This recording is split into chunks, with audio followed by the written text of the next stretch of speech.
ஏணி வந்து படுத்திருந்தால் பாடை.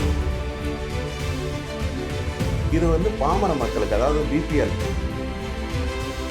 ஏன்னா பார் கவுன்சில் தான் எங்களுக்கு லைசன்சிங் அத்தாரிட்டி.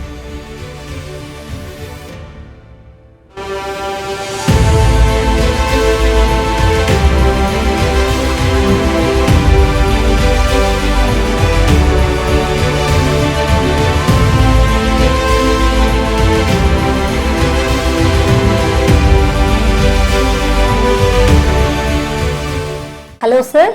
Hello ma'am. எனக்கு ரொம்ப நாளா ஒரு டவுட், நீங்க ஏன் இந்த எல்எல்பி சூஸ் பண்ணீங்க? ஒரு நல்ல கேள்விமா. ஆக்சுவலா வந்து எனக்கு கணிதம் வரல, அதனால் வந்து வேற வழி இல்லாம லாஸ் தேர்ந்தெடுக்கப்பட வேண்டிய ஒரு கட்டாயத்துக்கு தள்ளப்பட்ட அப்படின்ட்டு சொல்லலாம்.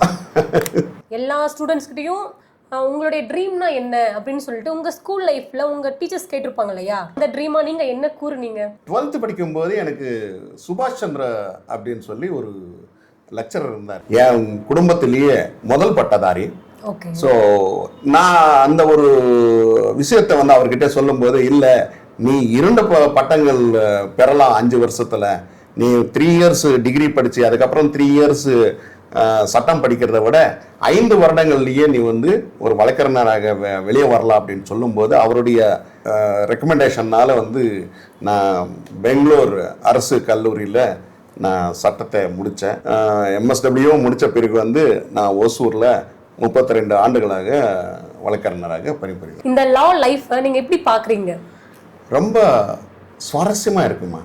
தினநித்தியம் வந்து நம்மளை அணுகிற வாடிக்கையாளர்கள், அதாவது வந்து எங்ககிட்ட வர்ற கிளைண்ட்ஸ் அப்படின்ட்டு என்ன சொல்கிறோமோ அவங்கள வந்து பார்க்குறது, அவங்களோட கஷ்டங்களை எப்படி நம்ம கோர்ட்டில் வந்து வாதாடி ஜெயிக்கிறது அப்படின்றது வந்து ஒரு அற்புதமான ஒரு வேலை அப்படின்ட்டு தான் நம்ம சொல்லலாம்.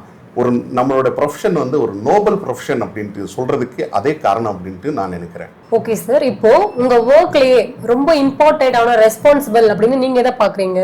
இந்த பாமர மக்களுக்கு சட்டபூர்வமாக ஒரு நியாயத்தை கொண்டு போய் சேர்க்கறது தான் மிக முக்கியமான வேலை அப்படின்ட்டு நான் நினைக்கிறேன். இப்போ சார், சட்டம் மற்றும் நீதி இது ரெண்டுத்துக்கும் முரண்பாடு ஏற்பட்டா நீங்க எதுக்கு ஃபர்ஸ்ட் ப்ரியாரிட்டி கொடுப்பீங்க? நான் சட்டத்துக்கு தான் சொல்வேன் மேடம். ஏன்னா நீதி என்றது வந்து ஒரு பொதுவான ஒரு விஷயம் அல்ல. ஸோ அதனால் வந்து நீதி என்றது வந்து உங்களுக்கு ஒரு நீதி, எனக்கு ஒரு நீதி இருக்கலாம். ஆனா சட்டம் என்றது வந்து எல்லாருக்கும் ஒண்ணுதான். அதனால் வந்து சட்டத்தை தான் நான் கடைபிடிப்பேன். இப்போ தமிழ்நாட்டு லெவல்ல பார் கவுன்சில் அந்த இதுல வந்துட்டு எதுக்கு நீங்க மெம்பரா இப்போ போட்டியிட போறீங்க? மேடம் வந்து நான் ஏற்கனவே சொன்ன மாதிரி ஓசூர் பார் அசோசியேஷன் தலைவராக நான் வந்து 1 ஆண்டு காலமாக இருந்தேன். அதுக்கு முன்பு நான் வந்து செயலாளராகவும் பொருளாளராகவும் நான் பதவிகளை வகித்து வந்தேன். என்னுடைய 32 வருட வழக்கறிஞர் தொழிலில் வந்து வழக்கறிஞர்களுக்கு ஒரு பாதுகாப்பு சட்டம் அப்படின்றதே கிடையாது. கடந்த வருடம் ஓசூர் நீதிமன்றத்துக்கு முன்பே ஒரு வழக்கறிஞரை வந்து காட்டு மிராண்டித்தனமாக அடித்தாங்க. அதே விதத்தில் வந்து கிருஷ்ணகிரியில் ஒரு வழக்கறிஞரை வந்து ஒரு கோயில் கம்பத்தில் கட்டி காட்டு மிராண்டித்தனமாக அடித்தாங்க. இதுக்கெல்லாம் ஒரு நம்ம இந்த சட்டங்களை கொண்டு வரணும், நம்ம வழக்கறிஞர்களை பாதுகாப்பு பண்ணணும் அப்படின்னா பார் கவுன்சில்னால தான் பண்ண முடியும். ஏன்னா பார் கவுன்சில் தான் எங்களுக்கு லைசன்சிங் அத்தாரிட்டி. உங்க தொழில் முறையில நீங்க சந்தித்த மிகப்பெரிய சவால்னா நீங்க எதை பாக்குறீங்க? மேடம் வந்து நம்ம கிளைண்ட்ஸுக்கு வந்து லாயலா இருக்கணும். அந்த நியாயம் வாங்கி கொடுக்கறதுல வந்து நம்ம வந்து கோர்ட்ல போராடி ஜெயிச்சு கொடுக்கறது தான் மிகப்பெரிய சவால். அப்படி பார்த்தா என்னுடைய வாழ்க்கையில வந்து நான் வந்து ஜூனியராக வித்யாபாஸ்கர் அலுவலகத்தில் இருந்து நான் தனியாக பிரிந்து வரும்போது, பிரிஞ்சு இருந்த கணவன் மனைவியை வந்து நான் சேர்த்து வைக்கிறதுல நான் ஜெயிச்சேன் அப்படின்றது வந்து எனக்கு பெரிய நிம்மதி தரும். ஓகே சார், இப்போ இவ்வளவு क्वेश्चंस கேட்டதுக்கு ரொம்ப அழகா ரொம்ப நேர்மையா ஆன்சர் பண்ணீங்க.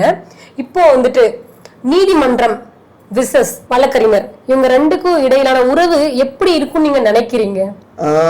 என்னை பொறுத்தவரை வந்து மேடம், நீதிமன்றம் மற்றும் வழக்கறிஞர்களோட உறவு வந்து ரொம்ப சுமூகமாக இருக்கணும். நீதி அப்படின்றது வந்து எப்படி இருக்குன்னா ஒரு ஏணி மாதிரி.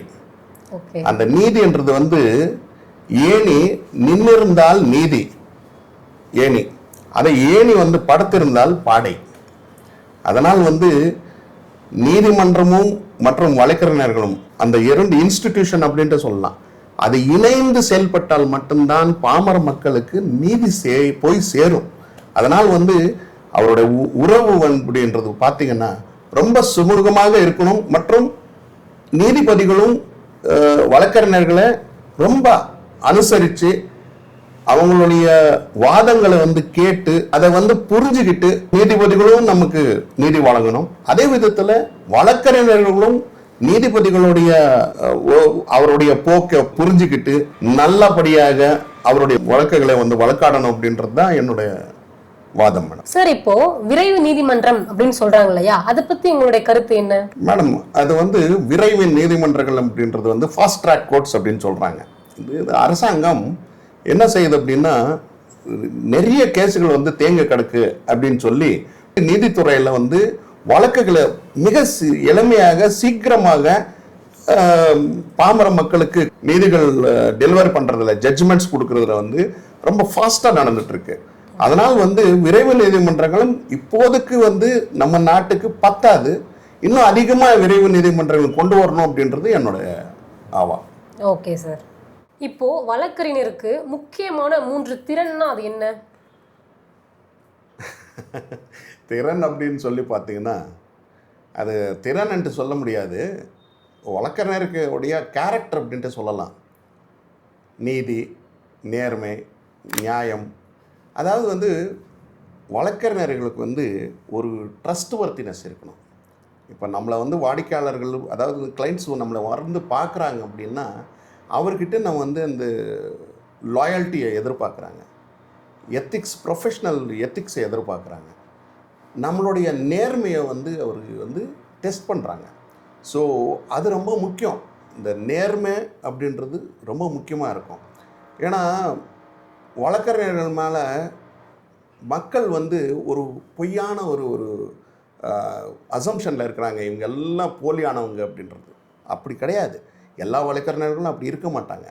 கண்டிப்பாக இந்த 3 திறன்களையும் நல்லபடியாக செயல்பாட்டை கொண்டு வர்ற வழக்கறிஞர்கள் இருக்கிறாங்க. அது இந்த 3 திறன்களும் டெஃபினட்டாக ஒரு வழக்கறிஞர்கள் ரொம்ப அவசியமானது. தொழில் மேம்படுத்துறதுக்கு இது காலகாலமாக இந்த வழக்கறிஞர் தொழிலை நடத்தணும் அப்படின்னா அது ரொம்ப முக்கியமானது அப்படின்னு சொல்கிறேன். இப்போ இந்த சட்டம்ன்றது நிறைய சட்டம் இருக்கு, அந்த சட்டத்துல உங்களுக்கு பிடிச்ச 3 சட்டம்னா என்ன? இந்தியா கான்ஸ்டியூஷன் ஆஃப் இந்தியா, அதை கீழே தான் எல்லா சட்டங்களும் இயங்கும். நீங்கள் பொதுவாக சொல்லணும் அப்படின்னா கிரிமினல் லா, சிவில் லா, அப்படியே எடுத்துங்கன்னா நீங்கள் அட்மினிஸ்ட்ரேட்டிவ் லா இருக்கும், இன்டர்நேஷ்னல் லா இருக்குது. இப்போது ஆக்சிடெண்ட்டான மோட்டார் வெஹிக்கல்ஸ் ஆக்சிடெண்ட் கிளைம்ஸ் லா இருக்குது. அப்படியே போனால் பல சட்டங்கள், சென்ட்ரல் ஆக்ட்ஸை 3000க்கு மேலே சென்ட்ரல் ஆக்ட்ஸ் இருக்குது, 2000க்கு மேலே ஸ்டேட் ஆக்ட்ஸ் இருக்குது.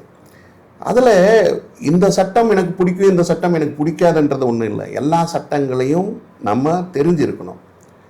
எனக்கு என்னுடைய குருநாதர் ஒருத்தர் இருந்தார், விபி கொட்டினோ அப்படின்னு சொல்லி, எங்களுடைய காலேஜ் பிரின்சிபால். அவர் அடிக்கடி சொல்வார், என்ன சொல்வார்னா, an advocate must know everything about something and something about everything. எப்படின்னா, ஒரு விஷயம், நான் ஒரு சின்ன எக்ஸாம்பிள் சொல்லிக்கிறேன் இந்த தருணத்தில். ஒரு அட்வொகேட் ஒரு கேஸ் வருது, ஒரு பாய்சன் கொடுத்து ஒரு மனுஷனை சாகடிச்சிருவாங்க. அப்போ அந்த பாய்சன் எந்த விதமான பாய்சன், அது எப்படிப்பட்ட ஒரு இது அப்படின்னு சொல்லி தெரிஞ்சுக்கணும் அப்படின்னா மெடிக்கல் ஜூரிஸ்ப்ருடன்ஸ் நம்ம படிக்கணும், மெடிசின் நமக்கு தெரிஞ்சிருக்கணும். அதே விதத்தில் ஒரு பெரிய பிரிட்ஜ் கீழே விழுந்து பல பேர் இறந்துருவாங்க. அந்த பிரிட்ஜ் விழும்போது அதனோட இன்ஜினியரிங் யாரு, அதனோட இன்ஜினியரிங் பண்ணும்போது அந்த கட்டுமான தொழிலில் என்னென்ன பொருட்கள் யூஸ் பண்ணாங்க, சப்ஸ்டாண்டர்டு பொருட்கள் யூஸ் பண்ணாங்களா, அதனோட இது என்ன அப்படின்னு சொல்லி பார்க்கும்போது நான் ஒரு இன்ஜினியருக்கு படிக்கணும். ஸோ அப்போ தான் நம்மளை அந்த கட்டின இன்ஜினியரை காப்பாற்றுறதாகட்டும், அவரை கொண்டு போய் ஜெயிலில் போடுறதாகட்டும், ரெண்டுக்குமே இன்ஜினியரிங் தெரிஞ்சிருந்தால் மட்டும்தான் பண்ண முடியும். அந்த விதத்தில் டாக்டர் தெரிஞ்சிருந்தால் தான் ஒரு குற்றவாளியை உள்ளே போட முடியுமோ, அவனை வெளியே எடுக்க முடியும். அதனால் எங்கள் குருநாதர் சொன்ன மாதிரி, an advocate must know everything about something and something about everything. அது இருந்தால் மட்டும்தான் இந்த சட்டத்துறையில் ஒரு வழக்கறிஞர் மிக தெளிவாக சொல்கிறேன் அவர் ஜெயிச்சு வர முடியும். இலவச சட்ட உதவி இதை பத்தி நீங்க என்ன நினைக்கிறீங்க? இலவச சட்ட உதவி அப்படின்றது வந்து ஒவ்வொரு மாவட்டத்திலையும் மாவட்ட வாரியா மற்றும் தாலுக்கு வாரியா அந்தந்த நீதிமன்றங்களில் ஒரு குழு இருக்கு இலவச சட்ட உதவிக்காக. இது வந்து பாமர மக்களுக்கு, அதாவது பிபிஎல் பிலோ பவர்ட்டி லெவலில் இருக்கிற மக்களுக்கு வந்து எங்களுக்கு வந்து வழக்கறிஞர் வைத்து நாங்கள் வந்து வழக்காட முடியாது, எங்களுக்கு கோர்ட்டு கட்டணமும் கட்ட முடியாது அப்படின்ற சூழ்நிலையில் வந்து taluk legal aid services centre அப்படின்ட்டு எல்லா நீதிமன்றங்கள்லையும் அது அரசாங்கம் அமைச்சு கொடுத்துருக்காங்க. ஏதோ ஒரு கட்டணமும் இல்லாமல் ஃப்ரீ லீகல் எய்டு. அங்கே போய் ஒரு மனு கொடுத்தா அந்த மனு மேலே உங்களுக்கு ஒரு வழக்கறிஞரை வைத்து அரசாங்கமே அவருக்கு உதவி செய்து அவங்களுக்கு நீதி கிடைக்குமாறு செஞ்சு கொடுக்குறாங்க. இது ரொம்ப ரொம்ப முக்கியமானது. அரசாங்கம் செஞ்சிட்டு இருக்கிற நல்ல காரியங்கள்ல இது ஒண்ணு அப்படின்ட்டு நான் சொல்ல வரேன்.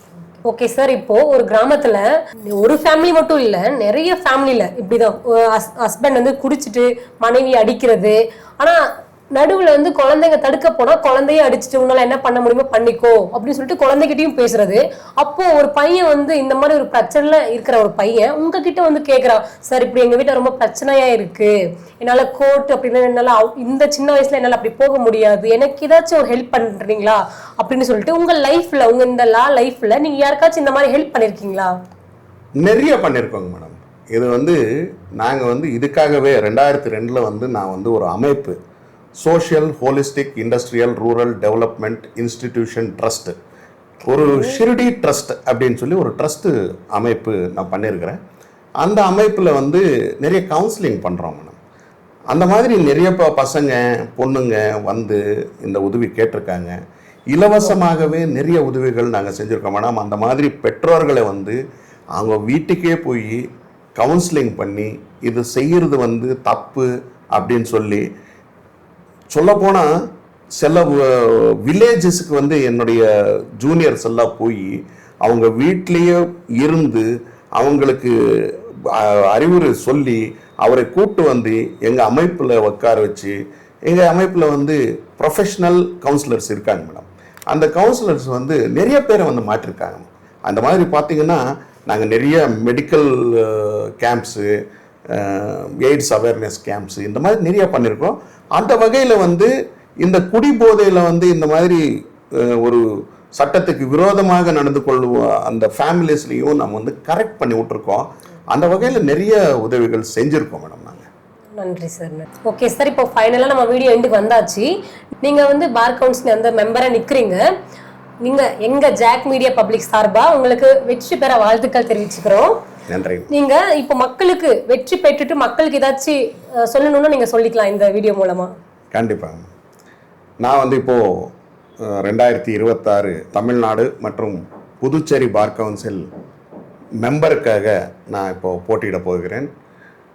இது வந்து நான் ஏற்கனவே சொன்ன மாதிரி வழக்கறிஞர்கள் பிரச்சனைகள், வழக்கறிஞர்களுக்கு தேவையான உதவிகள் மற்றும் வழக்கறிஞர்கள் பாதுகாப்பு சட்டம் கொண்டு வரணும் அப்படின்னு சொல்லி கவர்மெண்ட்டை வலியுறுத்தி எங்களுடைய கஷ்டங்களை வந்து கவர்மெண்ட்டுக்கு படுத்தணும் அப்படின்ற ஒரு நோக்கத்தில் தான் நான் இந்த பார் கவுன்சில் மெம்பருக்கு நான் இப்போ போயிட்டுருக்கேன். நான் டெஃபினட்டாக இந்த ஒரு வாய்ப்பை பயன்படுத்தி கொண்டு இந்த 5 வருடங்கள் பார் கவுன்சிலில் வந்து ஒரு மாற்றத்தை வந்து கொண்டு வரணும் மற்றும் அட்வொகேட்ஸ் ப்ரொடெக்ஷன் ஆக்டை வந்து இம்மிடியேட்டாக நம்ம தமிழ்நாட்டில் மற்றும் பாண்டிச்சேரியில் கொண்டு வரணும் அப்படின்ற ஒரு நோக்கத்தில் வந்து நான் பயணம் செய்து கொண்டிருக்கிறேன். இந்த ஒரு தருணத்தில் வழக்கறிஞர் பெருமக்களாகிய தமிழ்நாடு மற்றும் புதுச்சேரி வழக்கறிஞர் பெருமக்களாகிய என்னுடைய சகோதர சகோதரிகளுக்கு என்னுடைய வேண்டுகோள் என்னவென்றால், எனக்கு முதல் வாக்கினையை கொடுத்து என்னை வெற்றி பெறுமாறு செய்யுமாறு மிக தாழ்மையுடன் உங்களை எல்லாரும் கேட்டுக்கொள்கிறேன். இந்த தருணத்தில் இந்த ஒரு ஜாக் மீடியா பப்ளிக் வந்து என்னை இந்த இன்டர்வியூ செய்த உங்களுக்கும் மற்றும் உங்களுடைய டீம் எல்லாருக்கும் ஜாக் மீடியாவுக்கு என மனமார்ந்த நெஞ்சார்ந்த நன்றிகளை இந்த தருணத்தில் கூறிக்கொள்ள ரொம்ப நன்றி சார். நன்றிமா.